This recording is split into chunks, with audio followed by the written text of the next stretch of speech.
Hello everybody, this is CBSE Science class 9 chapter number 3 atoms and molecules and this is part number 10 of this chapter। इस part से पहले हमने अपनी इन text exercise के question शुरू कर दिए थे और आज हम इस पार्ट में पेज नंबर 40 पर आपके जो क्वेश्चन आंसर दिए गए हैं इन टेक्स्ट एक्सरसाइज के उनको सॉल्व करने वाले हैं। So let's start. कैलकुलेट, यहाँ पर क्वेश्चन नंबर फर्स्ट दिया गया है आपके, calculate the molecular masses of H2O2 Cl2 CO2 CH4 C2H6 C2H4 NH3 and CH3OH। तो यहाँ पर कुछ मोलिक्यूल्स दिए गए हैं। H2 हमारा hydrogen, oxygen, chlorine, carbon dioxide, methane, it is ethane, और ये इथीन है हमारा, अमोनिया है, और ये हमारा मीथेनॉल है। तो इनके हमें क्या करने हैं, मोलिकुलर मास कैलकुलेट करने हैं। तो आपको पता है मोलिकुलर मास क्या होता है। मोलिकुलर मास में हम एक मोलिक्यूल के अंदर जितने भी एटम होते हैं उन सब के मास को जोड़कर लिख देते हैं, वही क्या कहलाता है, हमारा मोलिकुलर मास कहलाता है। तो हम यहाँ पर देखते हैं सभी को one by one.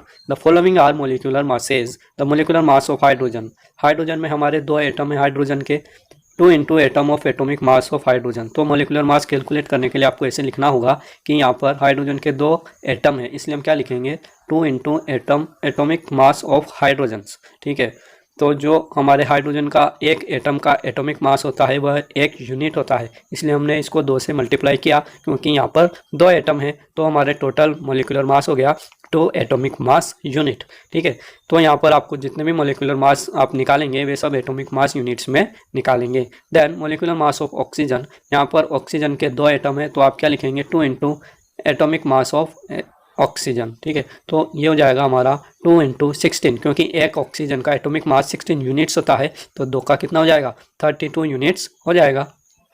Then the molecular mass of Cl2, तो Cl2 में भी हमारे 2 एटम हैं क्लोरीन के, तो ये हो जाएगा 2 into atomic mass of chlorine.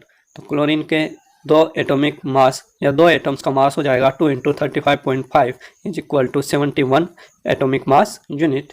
ठीक है, तो ये तो बहुत सिंपल है। आई थिंक आपको यहाँ पर सिर्फ एटॉमिक मास लर्न करना है। जैसे हाइड्रोजन का 1 होता है, क्लोरीन का 35.5 होता है, ऑक्सीजन का 16 होता है, तो ये आपको थोड़ा लर्न करना होगा और ये चीज़ें इनके एटॉमिक नंबर से रिलेटेड होती हैं। हमारा ऑक्सीजन का एटॉमिक नंबर होता है 8, तो उसको आप 2 गुना कर दें तो वो 16 हो जाएगा।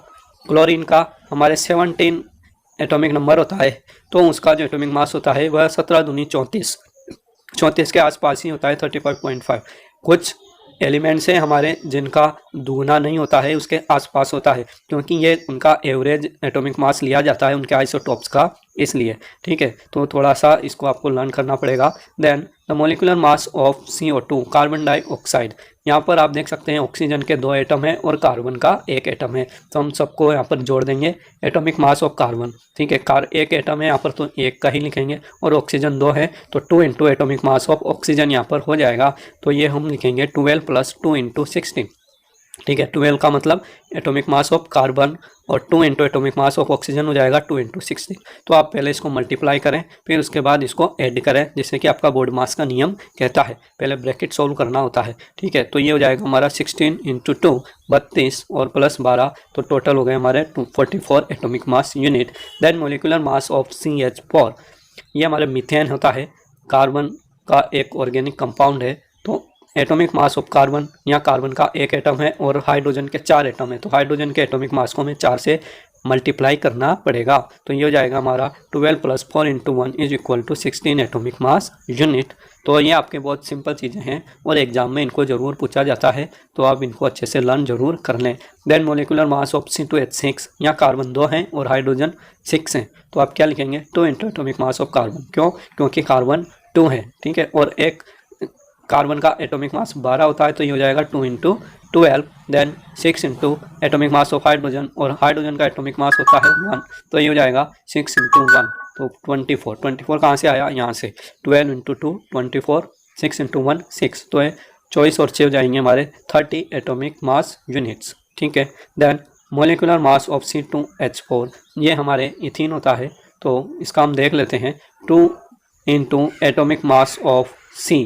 ठीक है, यहाँ पर कार्बन कितने हैं, 2 हैं, तो 2 into atomic mass of carbon. Then hydrogen हमारे 4 हैं, इसलिए हमने क्या लिखा, 4 into atomic mass of hydrogen जो कि 1 होता है, तो ये हो गया 2 into 12 plus 4 into 1 will be equal to 24 plus 4 is equal to 24 units. इसी तरह से अमोनिया का है, तो अमोनिया का एक एटम है, हाइड्रोजन के 3 एटम है, तो ये हो जाएगा 14 plus 3 into 1 unit is equal to 17 unit. तो अब आपके समझ में आ गया होगा कि ये तो बहुत सिंपल चीज़ होती है। यदि आपको सभी के एटॉमिक मास याद हैं तो आप इसको आसानी से कर सकते हैं। और जैसे मैंने पहले बताया है, कम से कम 20 तक 1 to 20 एटॉमिक नंबर जो है हमारे, उनके आपको एटॉमिक मास अवश्य याद कर लेने हैं। ठीक है, CH3OH ये होता है हमारा मिथेनॉल। ठीक है, ये एक एल्कोहल है, तो इसमें हमारे कार्बन 1 है, हाइड्रोजन 3 है, ऑक्सीजन 1 है और हाइड्रोजन 1 है। तो इसी को आप इसमें जोड़ सकते हैं 3 में, तो हाइड्रोजन हमारे हो जाएंगे टोटल 4। ठीक है, तो यहाँ पर देखिए कैसे निकाला गया है एटॉमिक मास ऑफ कार्बन, फिर है हमारे 3 हाइड्रोजन, तो 3 atomic mass of hydrogen, then atomic mass of oxygen, फिर उसके बाद वापस हमारे हाइड्रोजन है, तो हम इसको वापस लिख सकते हैं। और यदि आप शुरू में ही यहाँ 4 into atomic mass of hydrogen कर देंगे तो भी कोई दिक्कत नहीं होगी। पर यहाँ पर जैसे मॉलिक्यूल में दिए गए हैं उसी हिसाब से यहाँ पर हमने लिखे हैं, तो इसे भी आप लिख सकते हैं, कोई प्रॉब्लम नहीं है। तो ये हो जाएंगे हमारे 12 plus 3 plus 17 will be equal to 32 atomic mass units. ध्यान रखिए यहाँ पर पीछे यू लगाना ना भूलें। ठीक है, यहाँ ये हमारे क्या होती हैं, यूनिट्स होती हैं। अब आप बड़ी क्लासेज में आ गए हैं तो यहाँ पर यूनिट्स के भी आपको नंबर मिलते हैं, और यदि आप जो यूनिट्स होती हैं वे नहीं लिखते हैं, है ना, सिर्फ इसी की बात नहीं कर रहा हूँ, जो भी हमारे फिजिक्स में या दूसरे कैलकुलेशंस होते हैं, न्यूमेरिकल्स होती है, सभी में कोई ना कोई यूनिट यहाँ पर ज़रूर लगती है, तो आपको उसको लगाना ज़रूरी होता है सीनियर क्लासेज में। ओके, देन क्वेश्चन नंबर 2 है हमारा, calculate the formula unit masses of zinc oxide Na2O K2CO3 given atomic mass of zinc 65 unit. देखिए हमारे जो सोडियम ऑक्साइड है और पोटेशियम कार्बोनेट है, इनमें सारे एटम हमारे 1 to 20 एटॉमिक नंबर तक हैं, लेकिन जिंक हमारा 30 नंबर पर आता है, इसलिए यहाँ पर जिंक का एटॉमिक मास आपको दिया गया है, लेकिन और का नहीं दिया गया है, क्योंकि अंडरस्टूड होता है कि 9th लेवल में आपको 1 to 20 एटॉमिक मासेज जो थे हमारे एटॉमिक नंबर, उनके एटॉमिक मासेज आपको याद कर लेने चाहिए या याद होने चाहिए। ठीक है, तो यहाँ पर सिर्फ जिंक का दिया गया है, तो यहाँ पर सोडियम का होता है हमारे 23, पोटेशियम का 39, कार्बन का 12 एंड ऑक्सीजन का 16। ठीक है, ये मैंने आपके और लिख दिए हैं, तो आप इनको यहाँ पर कैलकुलेट कर सकते हैं। सभी को हमने अलग अलग लिख लिया एक बार, फिर यहाँ पर लिखेंगे the formula unit mass of zinc oxide. सबसे पहले हमारे जिंक ऑक्साइड है, तो जिंक में हमारे जिंक का मास लिखेंगे, फिर ऑक्सीजन का लिखेंगे, तो ये हो जाएगा हमारा 81। 65 plus 16 unit will be equal to 81 units. Then formula unit mass of Na2O, formula unit mass जो होता है हमारा, वह मोलिकुलर मास की तरह ही कैलकुलेट किया जाता है। बस अंतर ये होता है कि जब हम आयोनिक कंपाउंड्स, यानी कि ऐसे कंपाउंड जो आयंस के मिलने से बनते हैं, उनका मोलिकुलर मास निकालते हैं, तो हम मोलिकुलर मास लिखने की जगह वहाँ पर फॉर्मूला यूनिट मास लिख देते हैं। बस इतना सा यहाँ पर अंतर है, तो आप इसको अच्छे से समझ लें कि अगर आपके एग्जाम में मोलिकुलर मास की जगह फॉर्मूला यूनिट मास निकालने को आ जाए तो आपको बिल्कुल भी वहाँ पर कंफ्यूज नहीं होना है, और आप बिल्कुल आसानी से उनको मोलिकुलर मास की तरह ही कैलकुलेट कर सकते हैं। यहाँ पर सोडियम 2 है, तो हमने लिख दिया 2, और यहाँ पर लिख दिया एटॉमिक मास ऑफ सोडियम। एक सोडियम का एटॉमिक मास होता है 23, तो हम इसको मल्टीप्लाई करेंगे 2 से, और यहाँ पर एटॉमिक मास ऑफ ऑक्सीजन हो जाएगा हमारे 16 यूनिट, तो 2 into 23 units plus 16 unit will be equal to 62 units. Okay, तो इस तरह से आप बाकी सभी जो हमारे यहाँ फॉर्मूले दिए गए हैं उनके आप क्या कर सकते हैं, एटॉमिक मास निकाल सकते हैं। K2CO3 का भी आप अपने से निकाल सकते हैं, ये तो बहुत सिंपल है। देन और यदि आपको दिक्कत आती है तो मैं यहाँ पर एक बार और बता देता हूँ कि K2CO3 का आप कैसे निकालेंगे। तो K2CO3 में हमारे क्या क्या हैं, पोटेशियम है, पोटेशियम कितने हमारे 2 हैं। ठीक है, तो ये हो जाएगा हमारे 2 इंटू पोटेशियम का हमारे एटॉमिक मास होता है 39 यूनिट्स। ठीक है, तो ये हो गया 2 इंटू 39 प्लस फिर हमारे कार्बन है, कार्बन कितने हैं 1 है, तो 1 का तो 12 होता है कार्बन का एटॉमिक मास। देन ऑक्सीजन हमारे 3 हैं, तो ये हो जाएंगे 3 इंटू 16। ठीक है, तो इस तरह से आप इनको जोड़ जाड़ के क्या कर लेंगे, कैलकुलेट कर लेंगे। पर ध्यान रखना पहले आपको ये मल्टीप्लाई वाले सोल्व करने हैं, फिर बाद में एडिशन करना है। Okay, now we come to our next in text exercise 3.5.3 given on the page number 42। तो इस इंटेक्स एक्सरसाइज को भी हम देख लेते हैं। हमारा इसमें क्वेश्चन नंबर 1 है, if 1 mole of carbon atom way 12 grams, what is the mass in grams of 1 atom of carbon. तो यहाँ पर दिया गया है कि 1 मोल कार्बन एटम का जो मास होता है वह 12 ग्राम होता है। तो आपको एक एटम का, एक कार्बन के एक एटम का यहाँ पर मास कैलकुलेट करना है, और वे भी ग्राम्स में, क्योंकि एक एटम जो होता है हमारे कार्बन का, उसका मास हम क्या लिखते हैं, 12 एटॉमिक मास यूनिट लिखते हैं, और वह तो हमारे एटॉमिक मास यूनिट्स में होता है।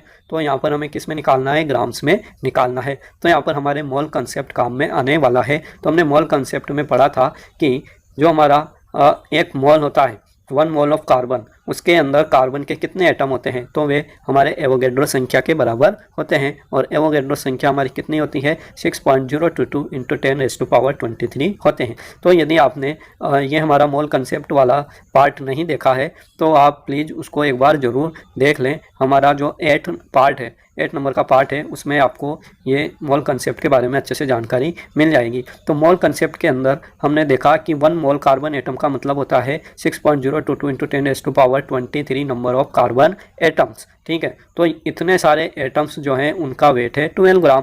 तो एक एटम का कितना हो जाएगा, तो इसको हम डिवाइड कर देंगे 12 को डिवाइड कर देंगे 6.022 × 10⁻23 से, तो हमारे पास एक एटम का मास आ जाएगा। ठीक है, तो आप इसको थोड़ा इस तरह से सोल्व करेंगे। पहले हम लिख लेंगे कि 1 mole of carbon weigh 12 gram, then 1 mole of carbon atom is equal to इतने, then molecular mass of carbon atom will be equal to 12 gram. ठीक है, जो हमारा मोलिकुलर मास है कार्बन एटम्स का, वह कितना हो जाएगा, 12 ग्राम हो जाएगा, will be equal to n atom of carbon mass. और ये हमारे एक एटम जो होता है कार्बन का, उसके बराबर होगा। ठीक है, molecular mass, then mass of 1 carbon atom, तो एक एटम का जो हमारे कार्बन है उसका मास हो जाएगा 12/6.022 × 10⁻23 and it will be equal to 1.99। ठीक है, आप यहाँ पर देख सकते हैं कि ये जो 23 है, जो भी संख्या हमारे नीचे होती है, जब हम डिवाइड करते हैं किसी भी संख्या को, जैसे यहाँ पर हमने डिवाइड किया है 12 को, किससे डिवाइड किया है, 6.022 × 10⁻23 से डिवाइड किया है। तो ये जो संख्या नीचे होती है, जब ये ऊपर जाती है तो इस हमारी जो पावर होती है वह माइनस में बदल जाती है। तो इसको तो आप माइनस में लिख ही देंगे। साथ में 6.022 है, तो ये इसका आधा होता है, 12 का जस्ट लगभग आधा होता है ना। तो यहाँ पर हमारे आंसर क्या आ जाएगा, 1.99 आ जाएगा। ठीक है, तो इस तरह से आप इसको सोल्व कर सकते हैं और न्यूमेरिकल में आपको कोई प्रॉब्लम होनी नहीं चाहिए। आगे आपके बात समझ में कि यदि इतने सारे एटम्स का मास होता है हमारे 12 ग्राम, तो एक का कितना आ जाएगा, तो ये 12 by this. Okay, now we come to our next question number 2, which has more number of atoms, 100 gram of sodium और 100 ग्राम ऑफ आयरन। यहाँ पर दो चीज़ें दी गई हैं, दो सैंपल दिए गए हैं आपको। एक तो सोडियम दिया है 100 ग्राम और दूसरा आपको आयरन दिया गया है, ठीक है, 100 gram. 100 gram iron and 100 gram of sodium यहाँ पर आपको दिए गए हैं, और आपसे पूछा गया है कि किस सैंपल में ज़्यादा एटम होंगे। ठीक है, 100 ग्राम सोडियम में सोडियम के एटम ज़्यादा होंगे या फिर 100 ग्राम आयरन में आयरन के एटम ज़्यादा होंगे, तो वही आपको यहाँ पर कैलकुलेट करना है। तो यहाँ पर दिया गया है given atomic mass sodium 23 unit and iron का होता है हमारे 56 यूनिट। तो इसको आप देख लें एक बार, अच्छे से समझ लें, क्योंकि ऊपर भी हमने इसी तरह का इक्वेशन किया है। कार्बन का जो हमने एटॉमिक मास है, मोलर मास है, उसको हमने एटम की संख्या से रिलेट करके देखा था। तो यहाँ पर देख लेते हैं। पहले हम लिख लेंगे कि यहाँ पर जो दिया गया है एटॉमिक मास दिया है सोडियम का, तो हमने उसको लिख लिया 23 यूनिट्स, ये यूनिट्स में दिया गया है। Atomic mass of iron 56 atomic mass units यहाँ पर दिया गया है। देन हमें फर्स्ट में क्या करना है कि जो हमारा 100 ग्राम सोडियम का सैंपल है उसके अंदर हमें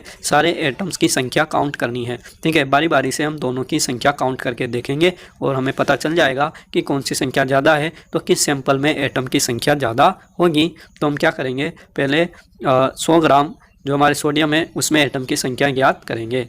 to calculate the number of atoms in 100 gram of sodium, then 23 gram of sodium contents. हमारा जो मोल कंसेप्ट है वह कहता है कि एक मोल जो सोडियम होंगे उसके अंदर इतने एटम होंगे और उनका मास 23 ग्राम होगा। ठीक है, हमने पहले जो हमारा मोल कंसेप्ट पढ़ा है तो उसमें क्या पढ़ा है, हमने उसमें यही पढ़ा है कि हमारा कोई भी एक मोल पदार्थ होता है, ठीक है, या हम एटम की बात कर रहे हैं यहाँ पर, तो 1 मोल यदि सोडियम की बात करते हैं, ठीक है, तो उसके अंदर जो हमारी संख्या होती है वह कितनी होती है, Na के बराबर। ठीक है, एवोगैड्रो संख्या, इसको हम कहते हैं एवोगैड्रो संख्या, NO या N0 से भी हम इसको रिप्रेजेंट करते हैं। तो एक मोल में सोडियम में Na के बराबर यानी 6.022 × 10⁻23 के बराबर एटम होंगे और उनका मास कितना होगा, उनका मास होगा हमारे 23 ग्राम। ठीक है, ध्यान रखिए हमेशा मोल कंसेप्ट में जो मोल का मास लिखा जाता है वह किस में लिखा जाता है, ग्राम्स में लिखा जाता है। यदि हम सिंपली एक एटम की बात करते, 1 एटम ऑफ सोडियम की बात करते,